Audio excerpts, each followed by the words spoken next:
el independiente, el político metido a política, el outsider recién llegado. Fueron algunos de los calificativos con los que se trató de definir a Donald Trump, el insospechado presidente de Estados Unidos. El triunfo electoral del magnate fue visto como la gran victoria del populismo.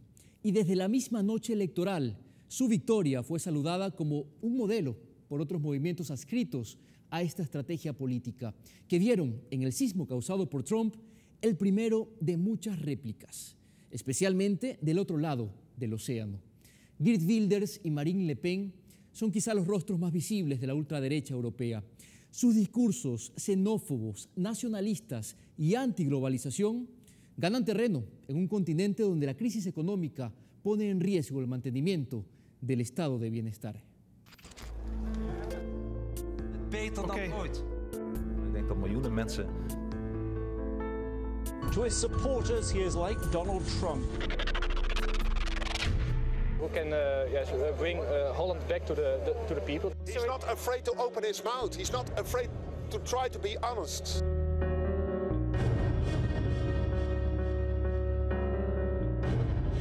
Islamic ideology is an ideology of violence, of hate, that we have to have less Islam in our societies.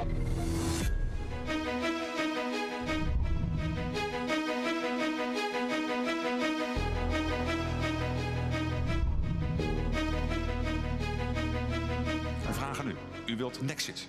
U wilt Nederland uit Europa. U weet dat 1,5 miljoen banen kost. Dat zou chaos betekenen voor Nederland. Nexit is het beste wat ons kan overkomen. We worden weer de baas in ons eigen land.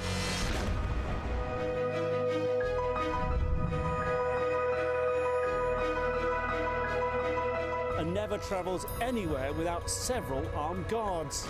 The ideas that Mr. Wilders voices are the concerns and ideas of many people in Holland. I think we have a very good chance of winning. La dirigente del partido de ultraderecha francés Frente Nacional, Marine Le Pen, asegura que la victoria de Donald Trump en las elecciones presidenciales de Estados Unidos es el principio de un nuevo mundo y reiteró su deseo de que la Unión Europea se disuelva en el menor tiempo posible. Ce qui s'est passé cette nuit n'est pas la fin du monde, c'est la fin d'un monde. Le Pen, primera política europea en felicitar a Trump por su victoria, abogó por la celebración de un referéndum europeo para que todos los ciudadanos del bloque decidan sobre la futura dirección que debe adoptar la Unión Europea. El triunfo de Trump no es el fin del mundo, es el fin de un mundo, ha dicho Le Pen, Marine Le Pen, una de las candidatas favoritas en las elecciones presidenciales que se celebrarán en Francia la próxima semana.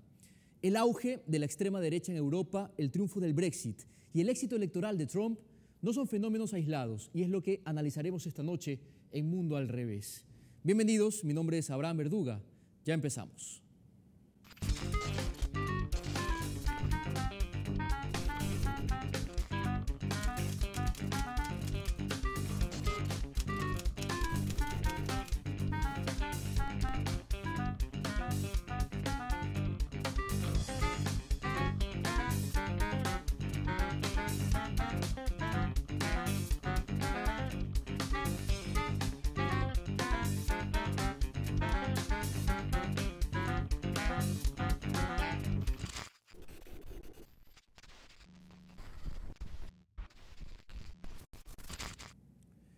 Vamos directo al análisis. Hoy contamos con la participación de Hans Lindahl, quien nos atiende desde Holanda.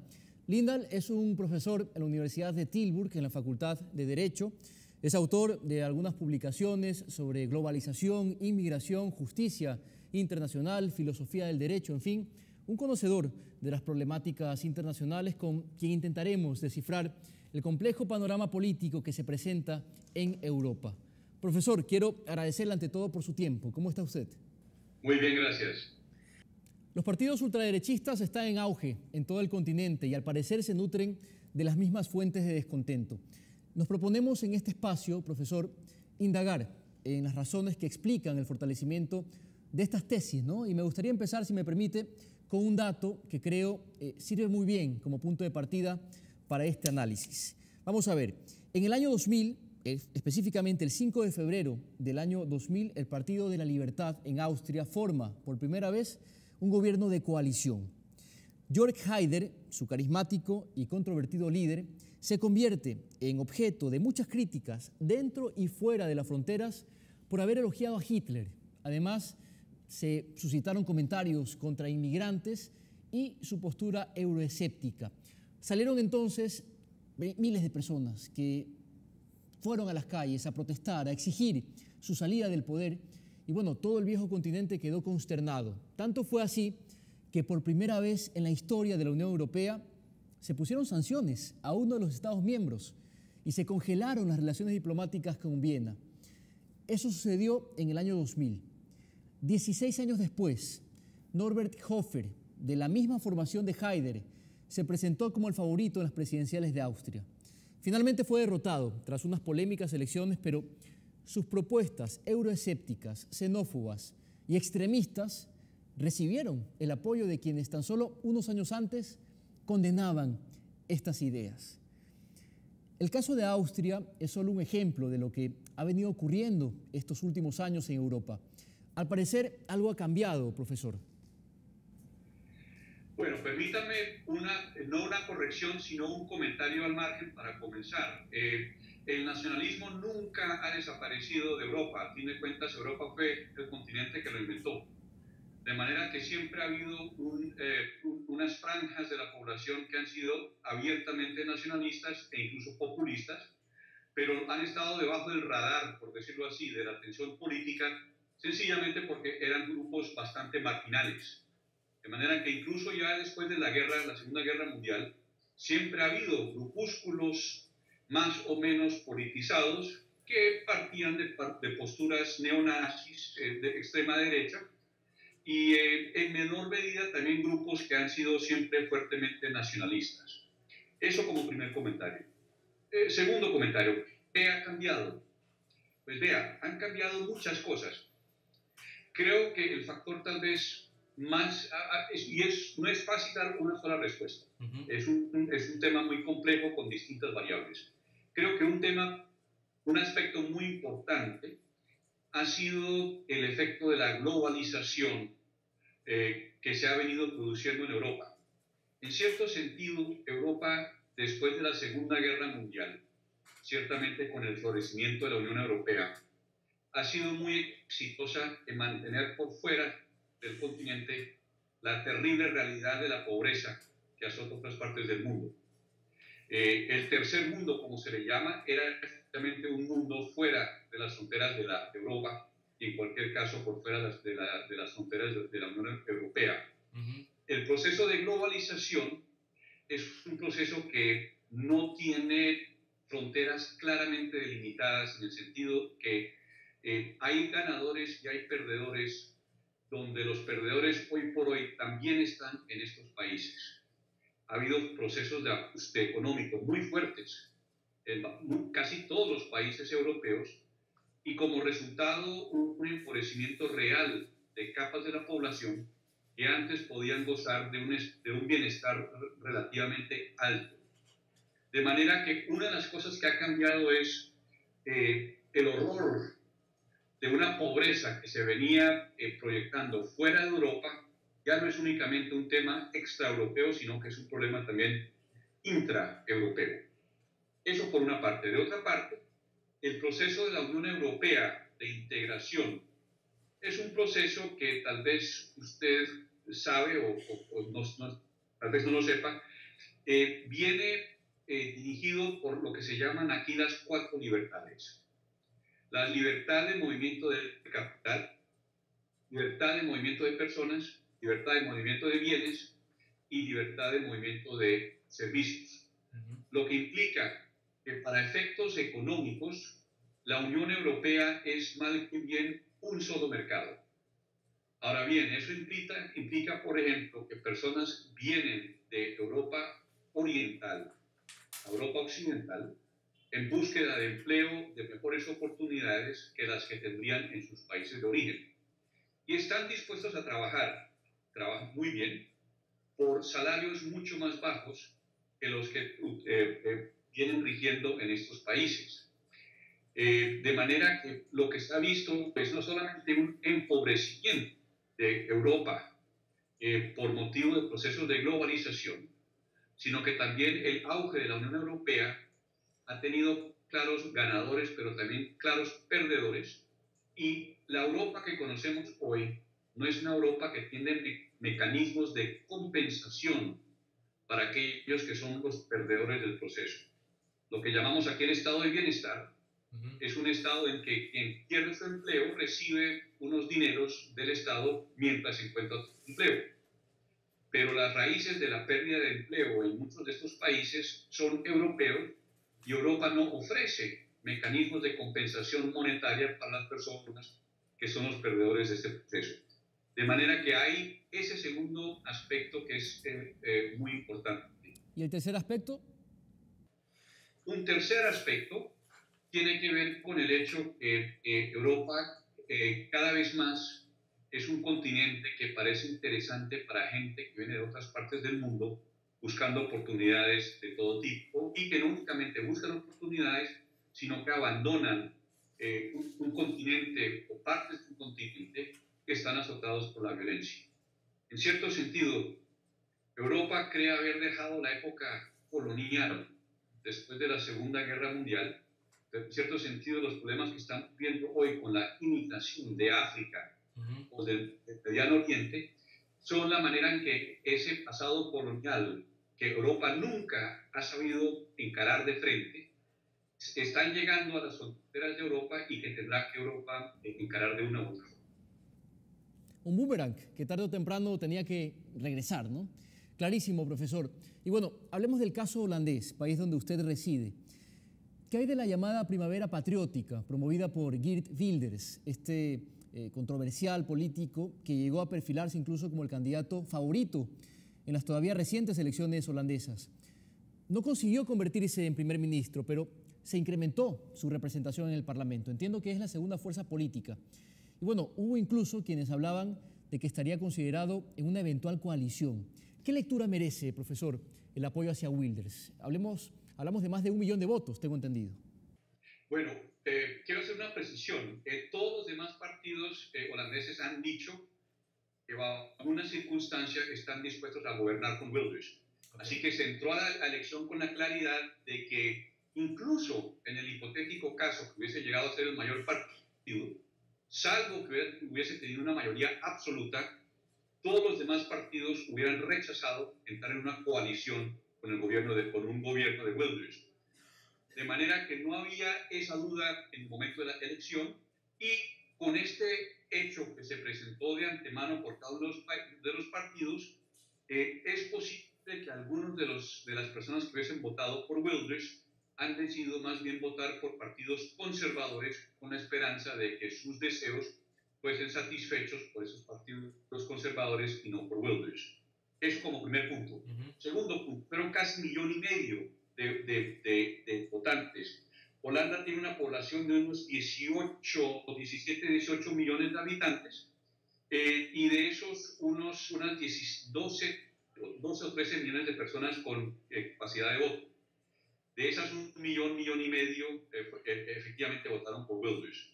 Ahora bien, en su campaña, Wilders ha efectivamente sabido de una forma muy hábil aprovechar el desencanto que tienen grandes franjas de la población con justamente estos procesos que le menciono. Los perdedores de la globalización, los perdedores del proceso de integración europea,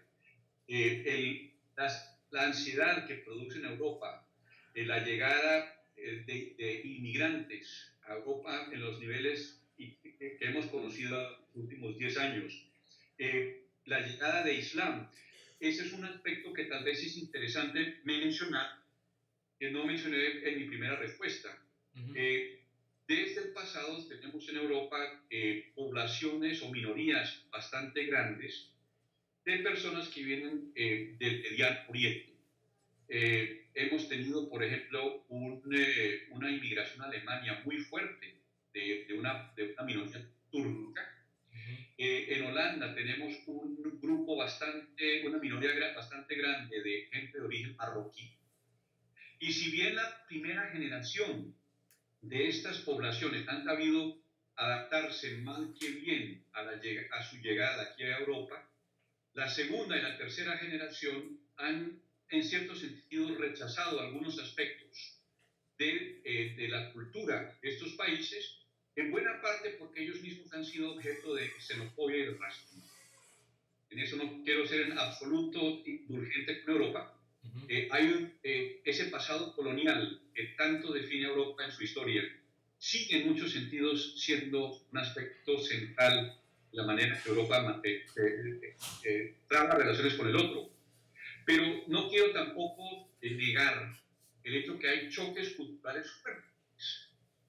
Uno de los símbolos de esos choques culturales han sido las mujeres de religión del Islam, que andan con este atuendo, están completamente cubiertas, con únicamente ojos que se ven, o el famoso están cubiertos con la cabeza.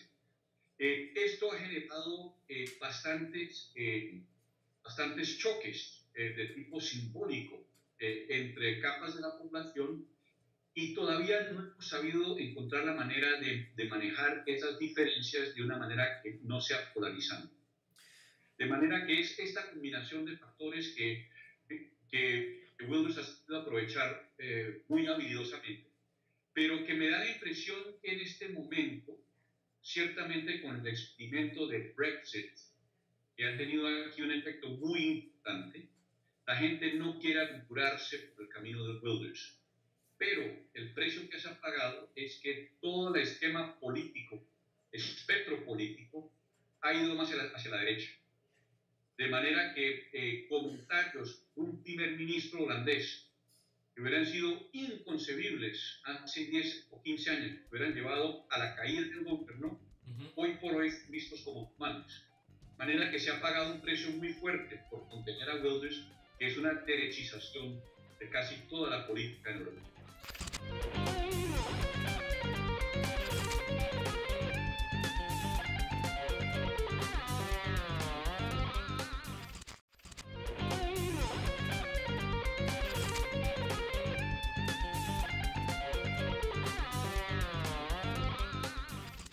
Una derechización de casi toda la política en Europa, ha dicho usted, profesor. Y bueno, muestra de ese músculo fue la reunión que se celebró a inicios de este año en Coblenza, ¿no? Esta ciudad alemana donde se llevó a cabo un gran congreso que logró convocar a los principales rostros que recogen estos planteamientos. Los partidos de extrema derecha y ultranacionalistas de Europa se reunieron en la ciudad alemana de Coblenza para adoptar una estrategia común con la que lograr lo que consideran un nuevo orden en el continente europeo y en el mundo. Una iniciativa que adquirió más fuerza tras la elección de Donald Trump como presidente de Estados Unidos. Gestern ein neues Amerika, heute Koblenz und morgen ein neues Europa. Otro hecho muy importante para la extrema derecha y el ultranacionalismo europeos fue el referéndum en el Reino Unido, en el que la mayoría de los británicos votó a favor de una salida de la Unión Europea. El primer golpe contra el viejo orden fue el Brexit, que en su camino crearía un efecto dominó. Una nación soberana decidió rechazar el acuerdo entre los que están en el poder y decidir su destino.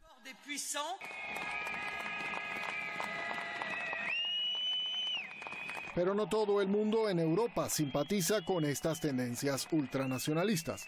Fuera de las instalaciones de la conferencia en la ciudad alemana, miles de activistas se congregaron para condenar la xenofobia, el racismo y la demagogia de la extrema derecha europea.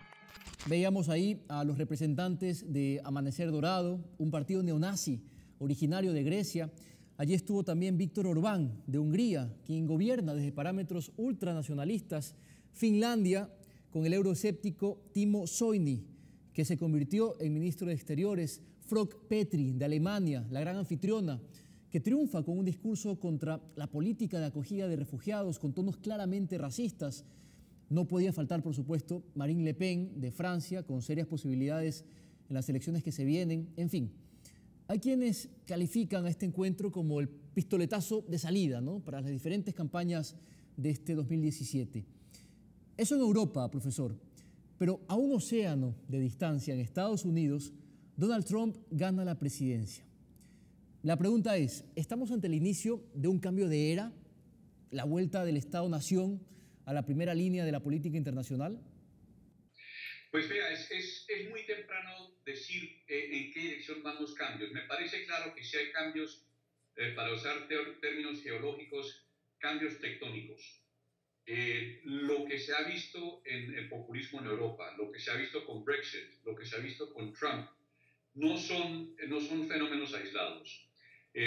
Me parece que tienen mucho que ver con los efectos nocivos que ha traído la globalización. No quiero decir que la globalización sea únicamente una historia de perdedores, pero el discurso neoliberal ha sido ciertamente un discurso que ha presentado el proceso de la globalización como un proceso en el que todo el mundo gana. Eso es evidentemente una historia que ya no cala. La pregunta es si hay un regreso al Estado como lo conocemos, o como lo conocíamos antes del inicio vertiginoso de la globalización, como la conocemos hoy por hoy. No creo. En cierto sentido, por ejemplo, las grandes multinacionales tienen hoy cadenas de producción que están mal que bien distribuidas en todo el mundo. De manera que no veo fácil, ni siquiera bajo la presión de un Donald Trump, que, por ejemplo, las multinacionales americanas todas regresen a los Estados Unidos. Y si regresan a los Estados Unidos, sería probablemente con efectos económicos funestos para esas mismas compañías, incluso también para los Estados Unidos. Así que si estamos ante un proceso de retorno al Estado, diría más bien que es un proceso de reinvención del Estado. De un Estado no únicamente más fuerte, pero un Estado distinto al que venimos conociendo. Y no hay que olvidar que el proceso de globalización, como lo vivimos hoy, ha sido él mismo muy impulsado por los Estados. Una de las grandes ironías de que estamos viviendo con Trump y con Brexit es que los procesos de globalización bajo el neoliberalismo fueron impulsados ante todo bajo la presidencia de Ronald Reagan y Margaret Thatcher por los mismísimos dos países que hoy están desencantados con ese proceso y quieren dar marcha atrás. Una paradoja. Es algo que el amigo Trump quiere olvidar y también su partido republicano. Una auténtica paradoja, ¿no? Sobre todo porque ambos en su momento, me refiero a Trump y a May, habían sido considerados como las versiones modernas de Reagan y Thatcher, ¿no? Ayer una nueva América, hoy Coblenza, mañana una nueva Europa. Fue el eslogan lanzado por Geert Wilders en ese congreso al que hacíamos referencia. Usted mencionaba, profesor, que el efecto Brexit al parecer no ha logrado premiar del todo en la conciencia del europeo, por lo menos no en la mayoría. También se escuchó en su momento hablar del Nexit, en el caso de Holanda. ¿Esa propuesta se desestimó completamente o todavía hay partidos que la impulsan? Permítame ser un poco, políticamente incorrecto. Holanda es ante todo un país de mercachifles y de teólogos. Y esta es gente muy, muy pragmática. Y lo que es evidente es que se le viene encima a la Unión Europea, pero ante todo a al Reino Unido, un proceso que va a ser dolorosísimo. Y las consecuencias de salir de la Unión Europea van a ser patentes dentro de no mucho tiempo. Y como es un país muy pragmático, el país holandés, creo que se las han pensado mejor y no quieren salir ni de la Unión Europea ni tampoco del euro. Lo que sí me parece claro es que Europa está ante una encrucijada. Algo que tenemos que hacer con este proyecto de integración si va a sobrevivir, porque estamos en un impasse que si no se resuelve va a generar un proceso de lento desmantelamiento de las conquistas que ha habido y que podría llegar finalmente a la implosión de este proyecto. Permítame detenerme en ese punto, profesor. Me gustaría que profundicemos un poco más en los efectos, ¿no? Desde el punto de vista económico, parece ya que el libre comercio neoliberal va perdiendo espacio. Digamos que hay un renacer de los valores patrióticos que mencionábamos, pero ¿qué significa este encerrarse en la economía? ¿Qué consecuencias podría traer para Europa y, por cierto, para la globalización? Pues vea, como le digo, parte de la encrucijada que se vive en Europa es que nos hemos acostumbrado a lo que se llama el estado de bienestar. Un estado que en alguna medida tiene, bueno, no en alguna medida, en medidas muy significativas, ofrece una redistribución de ingresos que mantiene las franjas que están realmente vulnerables a niveles, digamos, del 2, 3, 4% de la población. Cada persona que sufre hambre es una persona que está sufriendo hambre. Pero frente a los niveles de pobreza que conocemos de países como Colombia o Ecuador, esto ha venido siendo un paraíso. Ahora bien, este proceso de integración económica en Europa ha sido pensado de una parte como una respuesta a los horrores de 2 guerras mundiales, de tal suerte que una integración económica y social harían imposible el regreso de la guerra a Europa que se conoció en el siglo XX. Es una parte.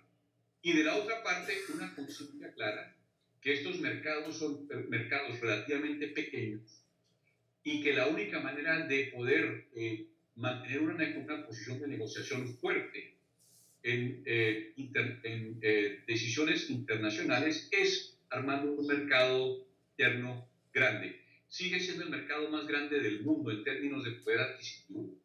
Son no solamente 600 millones de personas, sino 600 millones de personas con un poder adquisitivo bastante alto.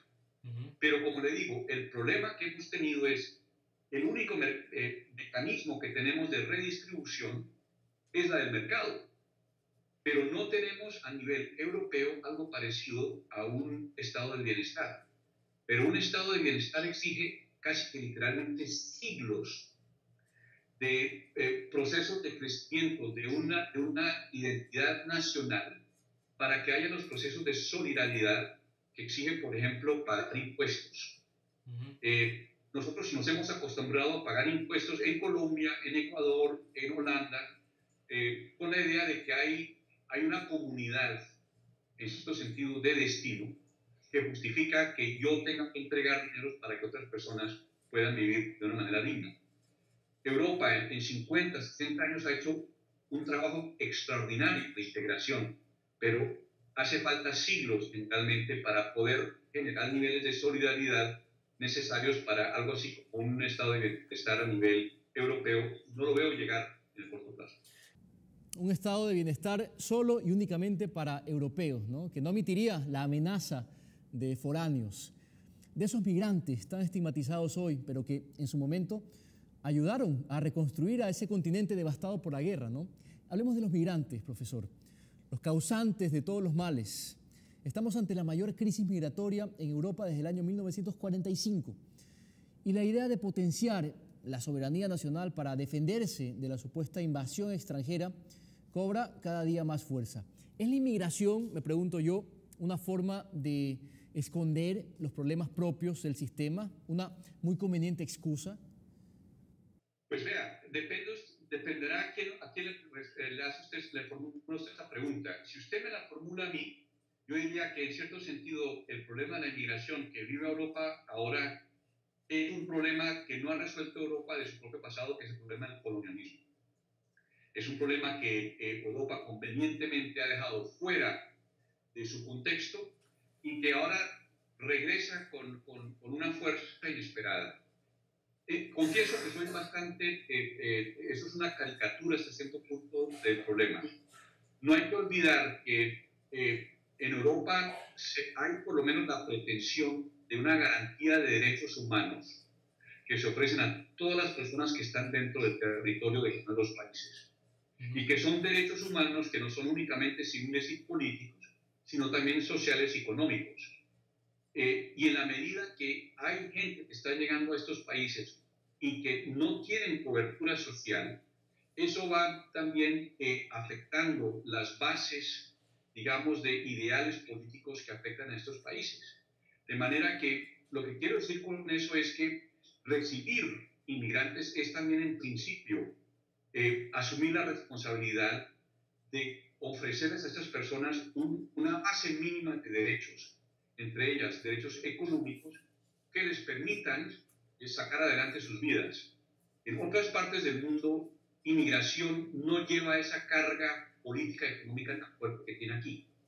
De manera que esto es parte del problema también. Las personas que llegan en principio a un estado de bienestar y deberían ser tratadas como si fuesen sujetos dentro del estado de bienestar con todo lo que eso cuesta. Ahora bien, es también cierto que los estudios económicos sugieren que los inmigrantes que llegan terminan haciendo un aporte real a las economías de estos países.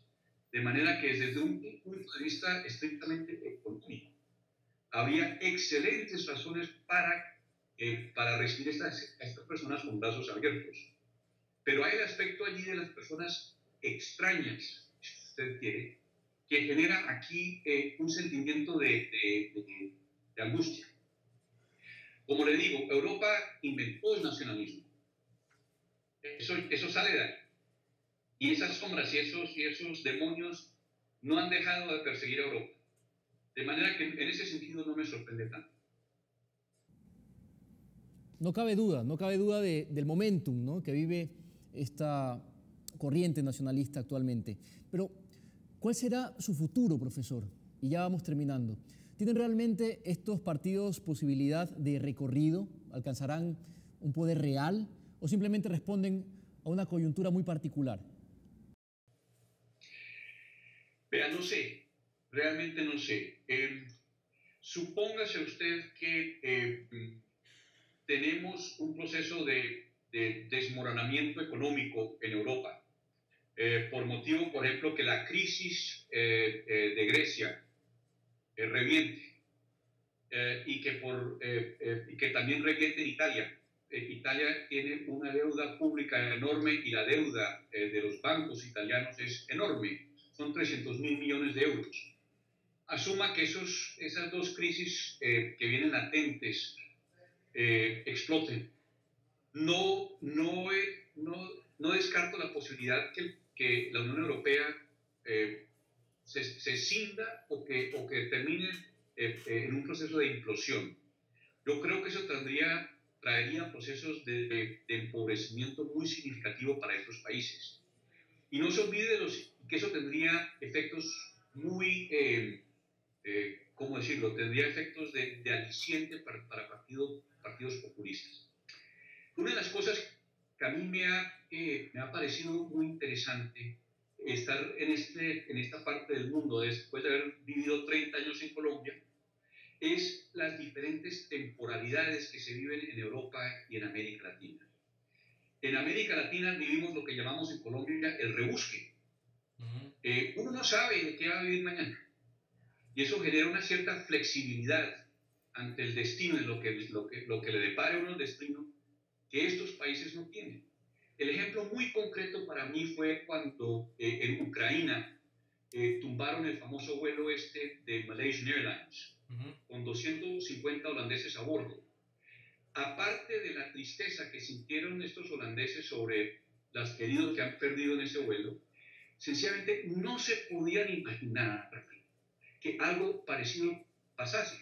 Es decir, que por un motivo de un error humano o por una contingencia, murieran gratuitamente 250 o 350 personas. Y eso quiere decir que los niveles de control que tiene la gente aquí sobre la vida han venido siendo enormes. Los holandeses planean sus vacaciones con un año de anticipación. Vaya usted a hacer eso en Colombia, salvo que sea usted muy rico. Ni hay vacaciones, y si las hay, uno dice, bueno, me voy mañana de vacaciones porque tengo un momento.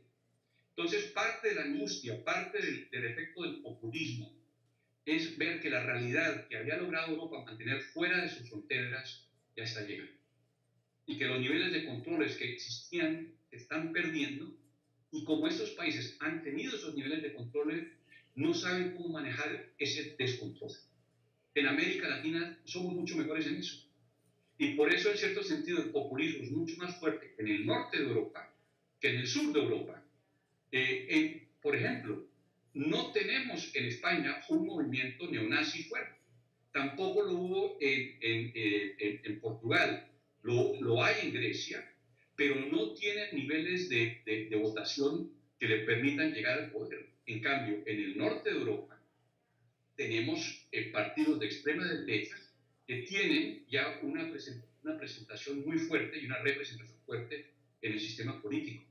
Parte de eso creo tiene que ver con el hecho que estos países del norte han perdido unos niveles de control sobre su vida que antes tenían, que todavía no sabemos cómo manejar una situación de descontrol relativo de nuestras vidas. Qué interesante.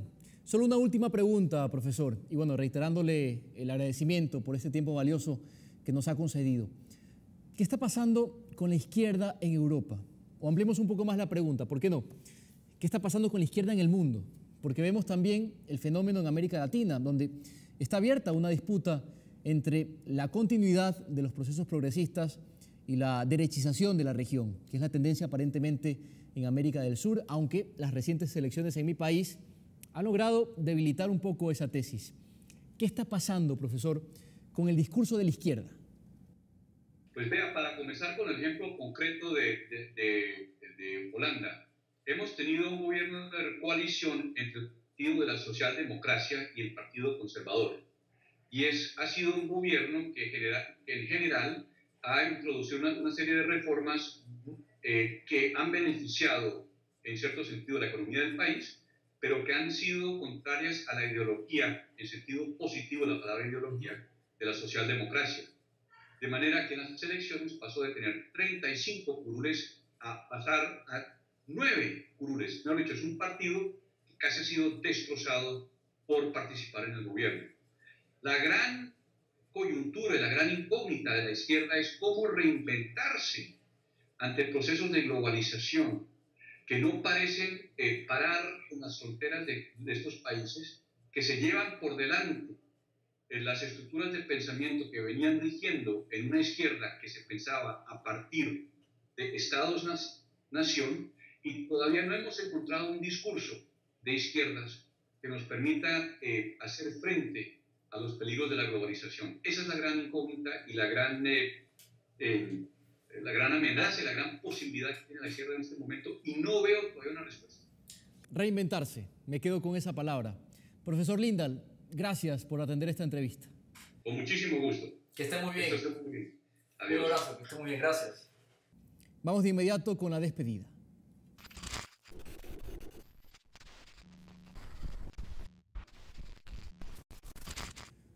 La gran incógnita de la izquierda es cómo reinventarse ante el proceso de globalización. Ha reflexionado el profesor Hans Lindahl. Un desafío pendiente, sin duda, sobre el que nos ocuparemos en futuros programas. Lo cierto es que esta desilusión con el establishment, como hemos visto, ha logrado ser capitalizada por los totalitarismos de extrema derecha que muchos creyeron extintos con el fin de las dictaduras. Nada más alejado de la realidad. No basta con presentar los viejos problemas con un nuevo lenguaje. La izquierda necesita presentar nuevas propuestas que reflejen los problemas actuales y que se hagan cargo de las nuevas situaciones, que sean capaces de despertar el entusiasmo por los cambios de fondo, radicales, que encarnaba el programa socialista hace apenas unas décadas. Y es aquí donde las izquierdas, a escala mundial, presentan el más grave déficit. Antes de despedir, quiero rendirle un tributo a las víctimas del terremoto del pasado 16 de abril. Tenemos aún en la retina episodios que nos cambiaron la vida para siempre. Allí estuvimos y de ahí no hemos podido salir con facilidad. A un año de la tragedia, recordamos con respeto a los 671 compatriotas fallecidos y evocamos la solidaridad que unió a todo un país, aunque sea por unas semanas, que olvidó sus diferencias. Será hasta la próxima.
Si no creyera en la locura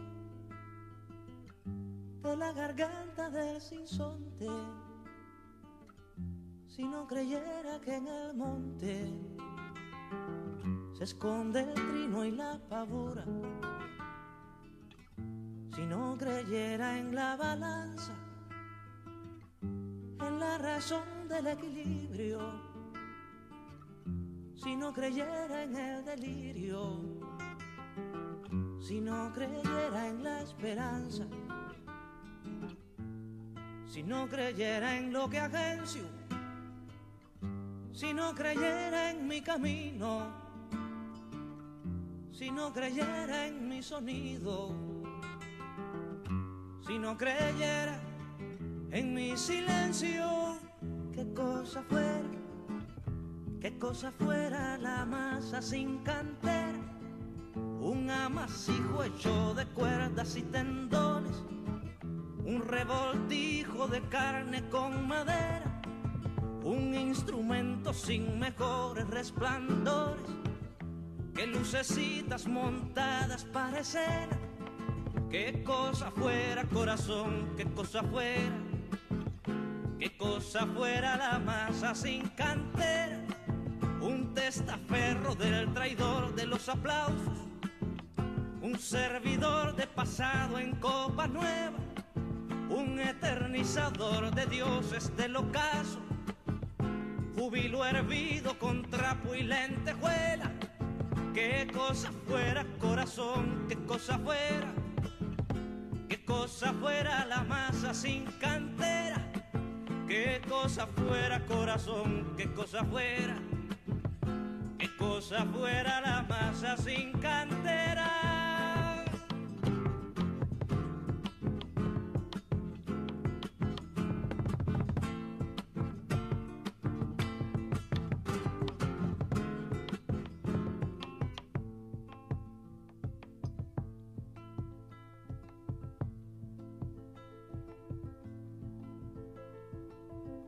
Si no creyera en lo más duro, si no creyera en el deseo, si no creyera en lo que creo, si no creyera en algo puro, si no creyera en cada herida, si no creyera en la que ronde, si no creyera en lo que esconde, hacerse hermano de la vida, si no creyera en quien me escucha, si no creyera en lo que duele, si no creyera en lo que quede, si no creyera en lo que lucha, y qué cosa fuera la masa sin cantera, un amasijo hecho de cuerdas y tendones, un revoltijo de carne con madera, un instrumento sin mejores resplandores, que lucecitas montadas para escena. Qué cosa fuera, corazón, qué cosa fuera la masa sin cantera, un testaferro del traidor de los aplausos, un servidor de pasado en copa nueva. Qué cosa fuera, corazón, qué cosa fuera la masa sin cantera, un eternizador de dioses del ocaso, júbilo hervido con trapo y lentejuela. Qué cosa fuera, corazón, qué cosa fuera la masa sin cantera, qué cosa fuera, corazón, qué cosa fuera la masa sin cantera.